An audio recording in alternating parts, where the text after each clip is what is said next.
Slide pertama diawali dengan latar belakang. Olahraga memainkan peran penting dalam menjaga kesehatan dan kebugaran tubuh secara keseluruhan. Berikut ada beberapa latar belakang mengenai pentingnya peran olahraga dalam aspek yaitu kesehatan jantung, peningkatan kesehatan mental, pengaturan berat badan, penguatan otot dan tulang, meningkatkan kualitas tidur, peningkatan sistem kekebalan tubuh, pengendalian penyakit kronis, dan sosialisasi kesejahteraan emosional. Dengan mempertimbangkan semua manfaat ini, menjadikan olahraga sebagai bagian dari gaya hidup yang sehat sangat dianjurkan untuk menjaga kesehatan dan kebugaran tubuh secara menyeluruh. Kemudian, dampak latihan fisik terhadap tubuh. Mengingat banyaknya dampak fisik terhadap tubuh sangat banyak, semestinya orang menyadari betapa pentingnya melakukan olahraga. Berikut kegiatan latihan fisik terhadap tubuh. Meningkatkan kemampuan jantung dan paru-paru, memperkuat sendi dan otot, menurunkan tekanan darah, mengurangi kadar lemak, memperbaiki bentuk tubuh yang tidak ideal, memperbaiki kadar gula darah yang tinggi, memperlancar aliran darah, dan yang terakhir, memperlambat penuaan. Itu merupakan dampak dampak latihan fisik terhadap tubuh. Itu itu sebabnya kita harus rajin melakukan olahraga agar kita terhindar dari hal-hal yang tidak diinginkan saat tua nanti. Mumpung kita masih muda, sebaiknya kita banyak-banyak berolahraga. Berikutnya, selanjutnya ada program latihan olahraga untuk kesehatan. Banyak orang yang merasa telah melakukan kegiatan olahraga dalam hidup tapi tidak merasakan manfaat seperti di atas. Tentu di sini ada perlu yang dijelaskan apa jenis olahraganya dan bagaimana cara melakukannya agar bermanfaat. Apabila kita tidak mendapatkan efek yang di atas, berarti kita telah salah melakukan olahraga. Bisa jadi kita tidak pemanasan, kurang semangat, atau olahraganya karena penuh tekanan. Kita tidak mendapatkan efek-efek yang di atas. Nah, ini merupakan cara-cara untuk berolahraga. Yang pertama, cabang olahraga yang baik, seperti jogging, jalan cepat, lari di tempat, karena itu olahraga yang paling mudah dan tidak membutuhkan modal apapun. Seperti jogging, modal jalan cepat, dan lari ini merupakan olahraga yang hanya dilakukan dengan jalan kaki. Tidak membutuhkan raket atau bola. Selanjutnya senam aerobik. Senam aerobik ini ya standar-standar aja lah. Kemudian dilakukan 10 menit terus-menerus. 10 menit terus-menerus ini kalau kuat aja, kalau masih belum kuat ya sekuat-kuatnya aja. Takutnya terjadi hal-hal yang tidak diinginkan. Yang ketiga, melibatkan minimal 40% otot tubuh secara serempak. Keenam, intensitas latihan 70 sampai 85% dari denyut nadi maksimal. Yang terakhir, frekuensi 3 kali seminggu.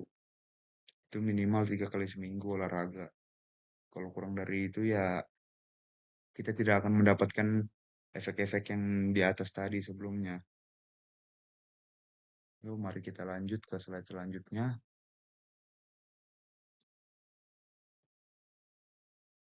Nah, ini olahraga untuk kesegaran jasmani. Salah satu tujuan orang melakukan olahraga yaitu guna meningkatkan kebugaran jasmaninya. Kesegaran jasmani akan diperoleh melalui usaha yang sungguh-sungguh karena menurut Charki, kesegaran tidak dapat dibeli atau diberi seperti kehormatan. Kebugaran harus diperjuangkan. Dengan kata lain, kebugaran jasmani ya harus diperoleh melalui usaha kita sendiri.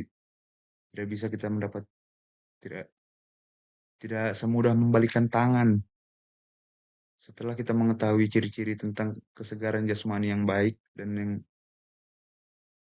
yang rendah, maka kita dapat merasakan sendiri bagaimana kira-kira kualitas kebugaran jasmani sekarang ini. Berikutnya akan kemukakan komponen kondisi nilai fisik apa saja yang perlu ditingkatkan sehingga kebugaran jasmani meningkat.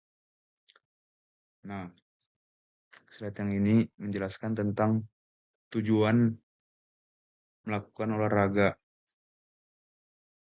Apabila kita tidak mempunyai tujuan, maka kita tidak bisa mencapai kesuksesan. Berikutnya, change your background in Google Meet. Menurut Pusat Pengembangan Kualitas Jasmani 2002, komponen jasmani ini adalah merupakan komponen-komponen jasmani. Yang pertama ada daya tahan kardiovaskuler, daya tahan otot 3, kekuatan otot, kelentukan komposisi tubuh, kecepatan gerak, kelincahan, keseimbangan, kecepatan reaksi, koordinasi. Kemudian program latihan anaerobik. Agar latihan dapat berlangsung dengan baik dan tujuan bisa dicapai, maka jangan lupa memperhatikan prinsip latihan fisik. Pusat Pengembangan Kualitas Jasmani menyarankan pilihlah olahraga yang sesuai dengan kemampuanmu. Kemudian jenis latihannya yang kita senangi. Lakukanlah dengan bervariasi. Kemudian sebelum berolahraga, dahulilah dengan pemanasan. Kemudian masuk ke latihan inti dan diakhiri dengan pendinginan. Untuk meningkatkan kemampuan, latihan ini harus ada sedikit perubahan.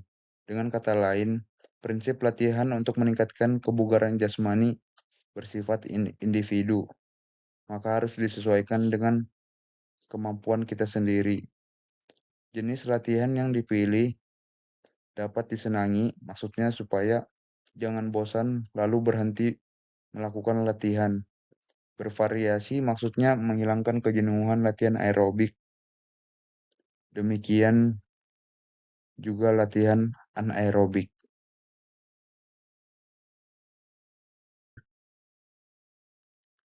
Kesimpulannya, setiap kegiatan olahraga harus dilakukan sesuai dengan ketentuan yang telah ditetapkan guna mencapai tujuan yang diinginkan. Dan untuk menghindari hal-hal yang tidak diinginkan. Kedua, kegiatan olahraga untuk kesehatan dilakukan minimal 3 kali seminggu. Lama latihan 10 menit terus-menerus, melibatkan lebih 90% otot dan intensitas latihan 70-80%. Yang ketiga, kegiatan olahraga untuk kebugaran jasmani dilakukan 3-5 kali dalam seminggu. Lama latihan 30-45 menit tiap latihan. Dan intensitas latihan antara 70-80% denyut nadi maksimal. Latihan kebugaran jasmani harus digabungkan antara latihan aerobik dan anaerobik sesuai dengan komponen kondisi yang ingin ditingkatkan. Sekian presentasi dari saya. Wassalamualaikum warahmatullahi wabarakatuh.